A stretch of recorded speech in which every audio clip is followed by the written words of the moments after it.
우리 세상에서 여러 분야가 발전하고 있지만 여러 분야 중에서 의학의 발전이 두드러지다 이렇게 보통 이야기를 합니다. 근데 이 의학에서 여러 분야가 있지만 의학계에서 요즘 최근에 근대에 이르러서 가장 급격한 발전은 진단의학이다 이렇게 보통 이야기를 합니다. 진단의학 쪽은 우리 시대의 과학과 기술의 많이 발전 또 급격한 새로운 기술에 의해서 진단의학 쪽이 많이 발전하고 있습니다. 이 진단 방사선과 영상의학과 또 여러 가지 이름으로 지금 좀 불려지고 우리 병원에 가면 그렇게 쓰여져 있는데, 어쨌든 이 모든 이 영상의학 아니면 진단 방사선 진단학 모든 분야들은 이 과학과 기술이 뒷받침되어지기 때문에 특히 우리 한국 사회 속에서 많이 발전이 되어지고 있습니다. 예전에는 눈으로 보고 손으로 만져보고 좀 발전해서 청진기를 통해서 사람들의 병, 아픔들을 진단하고 치료를 하였지만 그 후에는 엑스레이라고 하는 놀라운 발전으로 인해서 우리 몸 내부를 이게 음영의 흑백이죠. 이 음영의 그 필름을 통해서 진단을 통해서 많은 의학의 발전이 있었습니다.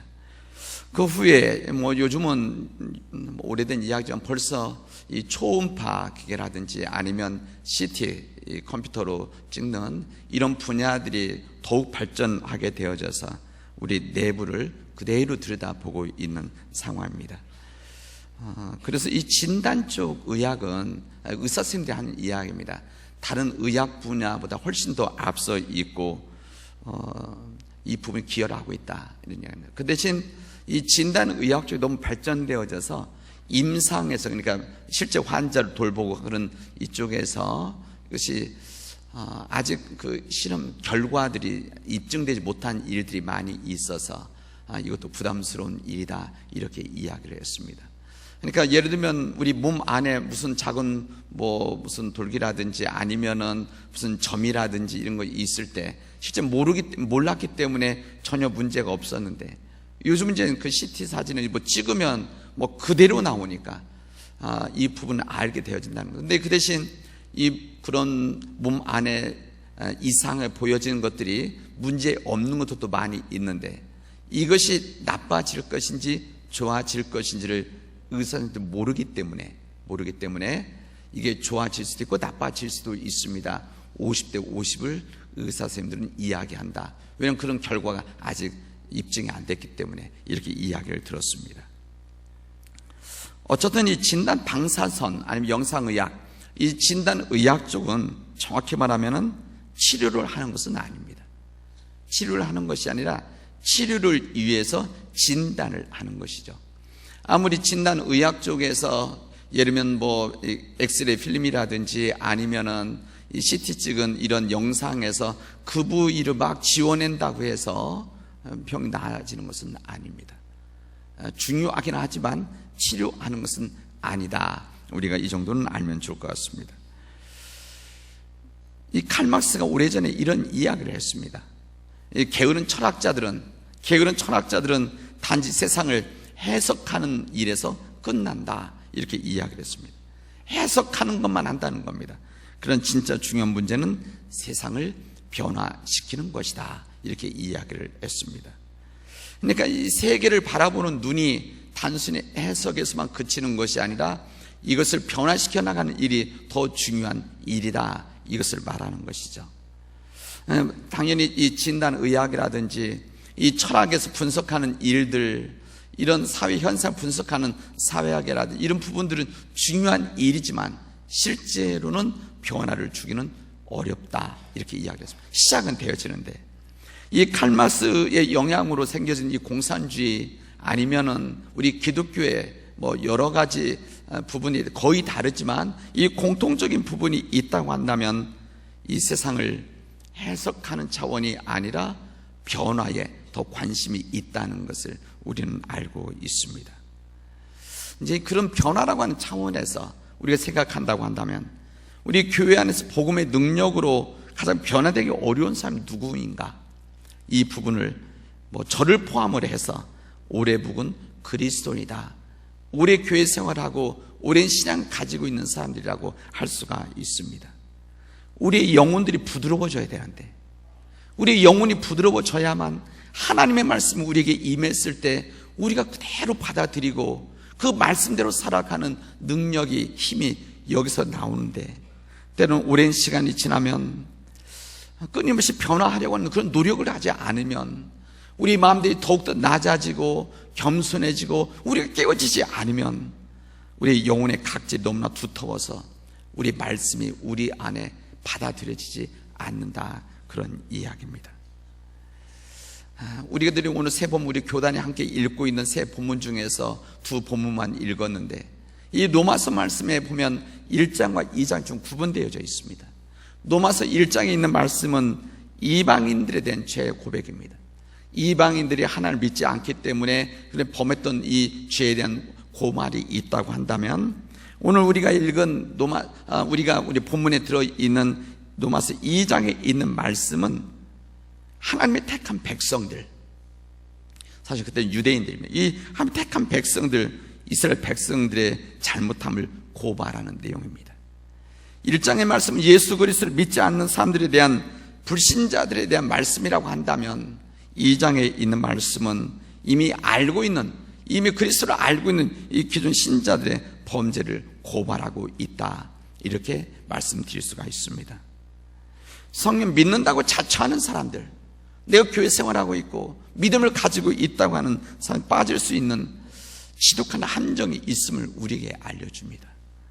교회 좀 오래 다녔다고 하는 사람들이 범할 수 있는 가장 무서운 범죄가 있는데, 그것이 무엇인가 하면 의식입니다. 의인이라고 하는 의식, 다른 말로 하면 말씀을 자신에게 적용하지 않는 범죄다라고 할 수가 있습니다. 내가 교회 생활을 오래 했기 때문에, 내가 세를 받았기 때문에, 내가 직분자이기 때문에 자기가 선하다고 생각하는 사람들이 많이 있습니다. 그래서 그런 선하다고 생각하는 사람들은 죄 이야기를 하면 별로 놀라지를 않습니다. 왜냐하면 그 죄 이야기가 자신에는 관계없다고 생각하기 때문에 그렇습니다. 하나님의 진노와 형벌에 대한 말씀을 들어도 전혀 꿈쩍하지 않습니다. 그 말씀에 나는 해당되지 않는다고, 나는 하나님 믿는 사람이라고, 그래서 예외라고 생각하기 때문에 그렇습니다. 하나님의 심판과 죄에 대해서 이야기해도 우리 가져야 되는 경각심과 불안감이 없습니다. 왜? 이 말씀은 죄인들 향한 말씀이지 나하고는 관계없다고 생각하기 때문에 그렇습니다. 나를 향한 말씀이 아니다, 이렇게 생각하는 것이죠. 어떤 때 믿음 안에서 겸손함에 대한 이야기를 하면은 이렇게 말을 하는 사람들이 있습니다. 아니, 목사님 오늘 은혜 많이 받았습니다. 그 겸손에 대한 은혜 많이 받았습니다. 그 설교는 그 집사가 들어야 되는데, 이렇게 생각하고 이야기하는 사람들이 있습니다. 오늘 마침 빠졌는데, 오늘 교회 나오지 않는데, 그 집사가 그 이야기를, 그 권사가 그 얘기를 들었어야 되는데, 이렇게 이야기하는 경우들이 있습니다. 안타까운 일입니다. 이런 사람들은 말씀을 들으면 아멘 하면서 옳은 말씀이라고 인정을 하지만, 이 말씀은 다른 사람들이 들어야 되는 말씀, 다른 사람들이 그 말씀을 듣고 회개를 해야 되는 말씀으로 받아들인다는 말입니다. 나하고는 관계하지 않습니다. 우리 성경 말씀에 남편이 아내를 사랑하라고 하는데, 이 말씀을 이야기하면서 왜 남편이 아내를 사랑하지 않느냐 이야기하면, 마찬가지로 아내는 남편에게 순종하라고 했는데 왜 순종하지 않느냐, 항상 자기 문제는 안 보고 항상 상대방을 보고 이야기를 하게 되어집니다. 여러분, 우리 함께 명심합시다. 저를 포함해서 우리 명심해야 될 말씀은, 이 말씀은 나를 향한 말씀이다, 나에게 향한 말씀이다, 그리고 나를 변화시키기 위해서 주는 말씀이다. 이러면 이렇게 명심할 수 있기를 바랍니다. 그러면 하나님의 말씀이, 이 말씀이 다른 사람이 아니라 나를 향한 말씀, 다른 가정을 위한 말씀이 아니라 우리 가정을 위한 말씀, 다른 교회가 아니라 우리 교회를 위한 말씀으로 받아들일 때에 그 말씀이 내 안에서 생명의 말씀이 되어지고 살아있는 말씀이 되어지는 겁니다. 여러분, 축복이란 것이 무엇인가? 우리 믿음 안에 축복이라고는 여러 가지로 이야기할 수 있지만, 저는 믿음 안에 축복이라고 하는 것은 하나님의 말씀을 들을 때 그 말씀이 나에게 하신 말씀으로 받아들여지는 것, 그 말씀이 나를 변화시키기 위한 하나님의 말씀으로 받아들여지는 것, 이것이 하나님 주신 축복이라고 저는 생각해 봅니다. 베드로가 이젠 예루살렘 광장에서 설교를 했을 때 3,000명의 사람들이 이제 회개를 했다고 그랬습니다. 이때 예루살렘 백성, 거기 있었던 이 베드로의 사도의 말씀을 듣던 백성들이 그래, 맞아, 이 말씀 제사장들이 듣고 회개를 해야 되는데, 그래, 맞아, 좋은 말씀이야, 이 말씀 바리새인들이 이 말씀을 듣고 회개해야 되는데, 이렇게 이야기를 하지 않았습니다. 그들은 뭐라고 성경에서 이야기해 주는가 하면, 그들이 마음에 찔려서 우리가 어찌할꼬, 이 말씀에 찔려서 우리는 어떻게 해야 되겠습니까? 라고 이렇게 이야기를 하면서 회개를 하며 울부짖기 시작을 했다고 했습니다. 사도 베드로는 명확하게 이야기를 해줍니다. 너희가 회개하여 각각 예수 그리스도의 이름으로 세례를 받고 죄 사함을 받으라, 이렇게 말씀을 하십니다. 우리 목회자의 설교도 마찬가지입니다. 우리 교회 목회자들, 저를 포함해서 우리 목회자들은 이 설교를 하면서 이 말씀이 그냥 설교를 듣는 우리 교인들을 향한 말씀이 되어지면은 말씀에 생명력이 없습니다. 우리 이 말씀을 준비할 때, 이 말씀 묵상하고 준비할 때 이 말씀이 나에게 준 은혜가 되어져 있을 때만이 이 말씀이 생명의 말씀이 되어집니다. 그래서 이 설교를 할 때 그냥 여러분들 잘하라고, 여러분 믿음대로 살아가라, 여러분들이 한 뜻대로 살아가는 것이 아니라 우리라고 하는 표현을 자주 쓰는 이유가, 나를 포함해서 이렇게 이야기한다는 것은 이 말씀이 목회자, 우리 모든 교인들에게 향하신 주는 말씀이라는 것을 함께 나누기 위함입니다. 오늘 우리들이 구약의 말씀과 신약의 말씀을 읽었습니다. 오늘 구약에 있는 열왕기하에 있는 말씀, 그리고 마가복음에 있는 말씀, 또 우리 읽지는 않았지만 우리가 오늘 주신 이 로마서 2장에 있는 말씀에 공통점이 있습니다. 이 공통점이 무엇인가 하면 우리 인간 삶에 대한 하나님의 심판이 있다, 그런 이야기입니다. 인간 삶에 대한 심판이 있다, 분명하게 있는 것이다 말씀하십니다. 오늘은 이제 9월 첫 주일부터 시작했던 창조절이 이제 끝나는 마지막 주일입니다. 그리고 다음 주일은 이제 주님의 오심을 기다리는 대림절이 시작이 되어집니다. 우리 이번 창조절 기간 동안 이 녹색의 우리 처치 칼라, 우리 교회 색깔을 갖고 있었다면 이제 다음 주 보라색으로 바뀌게 되어질 겁니다. 하나님의 창조의 역사를 더 구체적으로 말씀을, 하나님의 창조의 역사와 하나님의 뜻을 더욱더 깊이 나누었던 이 창조 기간의 마지막 이 주일의 말씀은 심판에 대한 이야기입니다. 이 이야기를 이스라엘 민족이 이제 망가지는, 무너질 때 이 호세 때의 역사와, 그다음 예수님께서 비유를 통해서 이 포도원 비유를 통해서 우리에게 말씀을 전해 주십니다. 여러분, 인간에게 있어 마지막이란 이 말은 언제나 적잖은 부담과 두려움이 있게 되어집니다. 특히 이 땅에서 인간 생명 이후의 삶에 대한 다른 생각이 없는, 하나님을 믿지 않는 사람들, 다시 하면 죽음 이후에 또 하나 이 세상에 대한 것을 알지 못하는 이 믿지 않는 사람들은 더욱 심한 부담을 가지고 있습니다.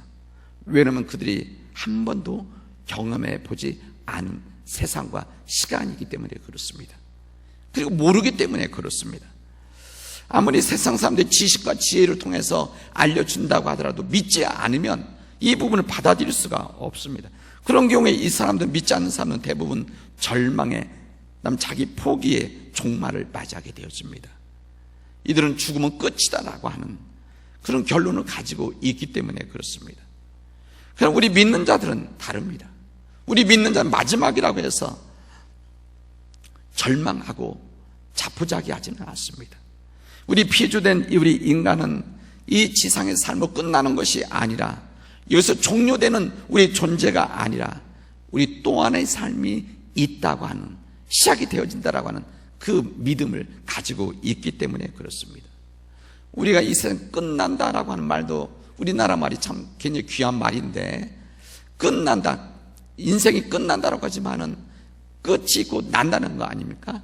끝이 있고 다시 난다. 그래서 우리가 인생이 끝난다라는 표현을 쓰는데, 우리 인생이라고 하는 믿는 자들은 이 끝난다라고 하는 이 죽음 이후에, 육신의 죽음 이후에 새로운 하나님의 세상을 믿는 그런 사람들입니다. 창조주 하나님이 영원하시듯이 주님께 사랑과 뜻으로 창조하여 이 세상에 허락해 주신 우리의 생명, 우리 자신들 또한 영원한 존재라는 것을, 영원한 존재가 되어질 것이라는 것을 우리는 믿고 있습니다. 그런 믿음이 있기 때문에 우리 삶들이 끊임없이 우리는 변화의 삶을 우리는 누리고 있는 겁니다. 그런 믿음이 있기 때문에 예수님의 가르침에는 세상의 질서와 대칭되어지는, 이 세상에 살아가는 방식과 다른 방식의 말씀이, 가르침이 성경에는 가득 차 있습니다. 왜? 죽음 이후의 세상이 우리에게 있기 때문에, 천국이라고 하는 하나님의 나라는 이 뜻이 우리 안에 있기 때문에 그렇습니다. 그래서 주님 복음은 그 천국을 이 땅에서 시작하는, 예수 그리스도 믿음으로 인해서 예수 그리스도 이 땅에 오심이 시작되어진 하나님의 나라를 맛보게 하고 연습시키고 훈련시켜서 하나님 나라에 이르게 하는 모든 과정들이 우리 믿음의 삶이라고 할 수가 있습니다. 사도 베드로는 우리 인생을 나그네 길이다 이렇게 말을 합니다. 나그네 길이다. 우리에게는 이 세상 육체의 삶을 넘어선 영원한 곳이 있다고 하는 것을, 우리 믿는 자는 본가, 본래의 집, 이 본가가 있고 그걸로 돌아가야 된다는 것을 사도 베드로는 우리에게 이야기해 줍니다. 그런 차원에서 오늘의 말씀은 최후의 날에 우리를 향한 하나님의 구원과 심판이 있다고 하는 사실을 우리에게 알려주시고 있습니다. 하나님께서 이 구원과 심판 가운데 어떤 이들에게는 영원한 삶으로 선고를 하고, 어떤 이들에게는 하나님의 진노가 임하게 되어질 것이라는 것을 우리에게 알려주십니다. 그렇다면 이 어떤 이들이 진노의 심판을 받는가, 왜 그래 진노의 심판을 받는가를 이스라엘 호세 왕을 통해서 우리에게 이야기해 주고, 예수의 포도원 이야기를 통해서 우리에게 말씀해 주십니다. 이 구약 이스라엘 사람들의 이 호세 왕 때 이루어진 이야기, 호세 왕 9년에 아시리아 제국의 침공을 받고 이 나라를 빼앗기게 되어집니다. 공격을 받게 되어진 거죠. 이때 이 아시리아 제국은 이스라엘 민족의 상류층 지도자들을 다 끌어다가 당시 제국 지하에 있는 세계 곳곳에 흩어버리게 되어집니다. 그리고 나서 어떻게 하냐면 자기 나라에 있던 타 종족들을 대거 유입을 시켜서 남은 원주민 유대인들을 혼혈 종족으로 만들어버리게 되어집니다. 인구 분산 정책과 그 다음에 이스라엘 사람들을 이제 피를 섞게 하는 이런 일들을 시작하게 되어지는 것이죠. 이게 바로 유대인 말살 정책의 한 방법이었습니다. 이렇게 피를 섞어버리는 일들, 다시 말하면 결혼을 시키는 이 모든 일들은 이스라엘 사람들에게는 최악의 수치였었습니다. 최악의 심판이 그들에게 임했던 겁니다. 이 문제는 어찌 하나님께서 그토록 찬한 심판을 그의 택한 백성들에게, 의인의식을 가지고 있는 이스라엘 백성들에게 허락해 주셨는가? 이 질문이 오늘의 말씀입니다. 여기에 대한 하나님의 대답은 아주 선명합니다. 여기에 대한 주님의 말씀, 오늘 있는 그 말씀, 이 구약의 말씀 그대로 읽으면 그대로 받아들일 수 있는 말씀입니다. 그들이 먼저 유일하신 하나님 여호와가 그들에게 베푸신 이 구원의 은총을 그들은 잊어버렸다는 겁니다. 출애굽을 시키고 이 새로운 광야 길을 거쳐서 약속의 땅으로 이끌어 주신 하나님의 그 놀라우신 은혜를 잊어버렸다. 그리고 그 하나님의 말씀을 저버렸다는 것입니다. 그리고 주변의 각종 우상들을 끌어모아서 여호와의 신앙을 혼합종교로 만들어버린 이스라엘 죄가 크다는 것을 주님 말씀하십니다. 이 부분을 반복해서 우상들에 대한 이야기를 하십니다. 결국 인간들이 자기들이 믿어온 이 여호와의 종교를 그런 혼합종으로 변질시켜서 온전히 하나님을 보지 못하게 하는 일들이 이스라엘 민족들이 그 죄를 범했다는 것을 주님은 말씀하십니다. 남북 분열과 함께 처음 왕이었던 여로보암 왕은 금송아지 상을 만들어서 우상을 섬기게 했습니다. 사실 이 금송아지 상은 그들이 나라가 나눠지면 예루살렘의 성전에 못 가기 때문에 그들이 이제 제사 드리는 이런 차원에서 금송아지를 만들어서 제사를 드렸는데, 이것 또한 우상 종교로서 하나님은 그들은 심판을 하게 되어집니다. 그리고 이런 우상 종교가 그들 이후에도 계속해서 이런 일들이 이루어졌음을 지적을 하면서 우상 천국이다, 하나님이 그래서 아예 버리신 것이라고 주님은 말씀하십니다. 하나님께서는 이런 이야기시죠. 의인 의식을 가지고 있는, 우리는 하나님의 백성이라고 하는, 이미 구원받은 백성이라고 하는 이런 의인 의식을 가지고 있는 이스라엘이 무조건 내 자식이 아니다, 이것을 말씀하시는 겁니다. 하나님의 의인들, 선택받은 민족이라고 해서 이 모든 사람들이 전혀 심판받지 않고 저주받지 않고 진노에서 피해 있는 그런 사람들이 아니라, 하나님의 말씀은 그들 또한 심판을 받는다 말씀하시는 겁니다. 무조건 내 자식이 아니라 내 자식다운 자식만이 주님의 자녀임을 분명하게 말씀하시는 겁니다. 아마도 이스라엘은 그런 하나님의 마음을 읽지 못했기 때문에 그들이 망하고 나서야 크게 후회를 하게 되어집니다. 오늘 우리가 읽은 이 마가복음에 있는 말씀도 마찬가지, 이 하나님 심판의 이 칼이 이 땅에서 거룩한 임무를 담당하고 있는 청지기들에게 향한 말씀으로 우리에게 알려주십니다. 하나님의 거룩한 임무를 받고 유임을 받고 이 세상을 섬기고 이 세상을 위해서, 하나님을 위해서 일해야 될 이 청지기들이 탈선하고 또한 자기들 마음대로 하고 욕심을 가지고 탐욕을 가지고 살아가는 사람들에 대한 하나님의 심판입니다. 이 악한 포도원 농부들이 비유라고 하는데, 여기 청지기, 이 청지기들은 이 청지기 정신을 상실할 뿐만 아니라 허황된 탐욕, 부정한 마음에 사로잡혀서 주인의 것을 자기 것으로 생각하는 그런 인간의 죄를 범하게 되어집니다. 그리고 주인에 맞서서 온갖 불의한 행동을 자행했다는 것을 오늘 예수님 비유를 통해서 알려주십니다. 이 포도원 농부들의 출발은 좋았습니다. 아마 소출도 많았습니다. 그러자 마음에 욕심이 생기면서 태도가 변했던 겁니다. 보이지 않는 주인이 중요한 것이 아니라 당장 눈앞에 있는 이 세상적인 물질적인 것이 더 좋아 보였기 때문에 그들은 변칙을 하고 탈법을 하게 되어졌던 겁니다. 이 포도원 농부들, 탈법을 했던 이 농부들 주인은 이들에게 계산을 하려고 사람을 보내고 감사하려고 이 종들을 보냈는데, 이 보낸 모든 사람들을 굿하고 때리고 능욕하고 구박해서 보내기 시작하게 되었습니다. 심지어는 죽이기까지 하게 되어졌다 기록합니다. 이 주인의 최후의 가두는 아들이었었습니다. 이 아들은 그래도 이 청지기들이 존대하겠지라고 생각했는데, 하지만 결과는 정반대였습니다. 더욱 악독한 살인으로 그 아들을 죽여버리게 되어집니다. 그들의 생각은 상속자마저 죽이면 결국 주인의 것은 우리 것이 되어질 것이라는 아전 인식 판단을 한 겁니다. 예수님의 이 말씀은 예수님에 대한 말씀이기도 합니다. 예수께서 이 땅에 오신 예수님에 대한 말씀인데, 어쨌든 이 내용의 마지막 결과가 어떻게 되어져 있는가 하면, 그 이성을 잃은 청지기들을, 탐욕스러운 이 청지기들을, 하나님 뜻대로, 주인의 뜻대로 살던 이 청지기들을 주인은 모두 죽여버렸다, 이렇게 마지막 결론을 맺고 있습니다. 주인은 하나님 뜻에 맞서다가 저희 심판을 맞이했다는 것을 우리에게 말씀해 주시고 있습니다. 오늘의 모든 말씀들은 우리 인간들에게는 하나님의 분명한 심판이 있다는 것을 말씀하시는 겁니다. 우리 믿음의 생활 가운데서 이런 진단이 발전되듯이 우리 성경 말씀을 읽고 공부하고 설교를 들어서 우리 죄라는 것을 깨닫는 데까지만 이른다고 한다면 무슨 진단 의학까지만 가는 겁니다.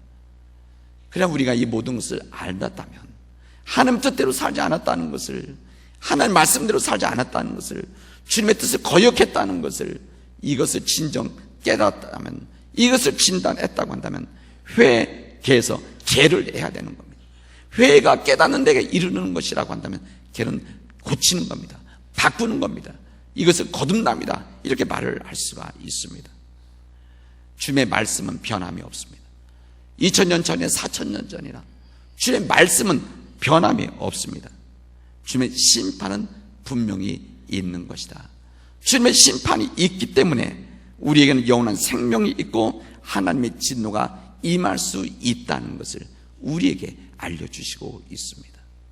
우리들은 항상 어떤 생각을 하면, 우리는 언젠가는 하나님 말씀 안에서 온전히 살아가야지, 하나님 앞에 가기 전에 회개하고 주님 뜻대로 살아가야지라고 생각을 합니다.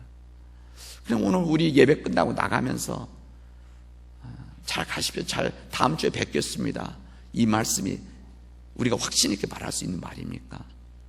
우리 다음 주에 우리들이 만날 수 있다는 것 누가 보장하겠습니까? 하나님이 뜻이 있으시면 오늘이라도 내일이라도, 우리가 아무리 건강해도, 우리가 가진 것이 많아도 주님이 부르시면 우리는 그냥 가야 되는 겁니다. 그래서 주님은 그런 우리들에게 그런 날이 오기 전에 우리로 하여금 하나님의 말씀의 뜻을 깨닫고 그 말씀에 따른 이 진단을 해서 우리가 회개를 하고 믿음의 길을 걸어갈 것을 우리에게 말씀하십니다. 이 말씀이 우리에게 임해서 우리가 한 시간 한 시간 사람들이 하나님 앞에서 존귀한 삶을 드려지는 믿음의 날들 되어지기를 주님의 이름으로 축원하겠습니다. 기도합시다. 은혜가 풍성하신 하나님 감사합니다. 하나님의 은혜를 주셔서 우리로 하여금 믿음의 길을 걷게 했는데, 이 믿음의 길을 우리 의지로는 감당할 수 없사오니 하나님께서 은혜 허락해 주셔서 온전한 하나님의 뜻을 따라 살아가는 우리 사랑하는 주의 백성들이 되어지도록 인도하여 주시옵소서. 하나님 간절히 원하옵기는 우리 흩어져 있는 우리 자녀들의 가정이 진정 하나님의 은혜와 믿음 안에서 살게 하여 주시옵시고, 믿음의 반석 위에 거하는 믿음의 가정이 되어지도록 인도하여 주시옵소서. 이 모든 말씀을 예수님의 이름으로 기도합니다. 아멘.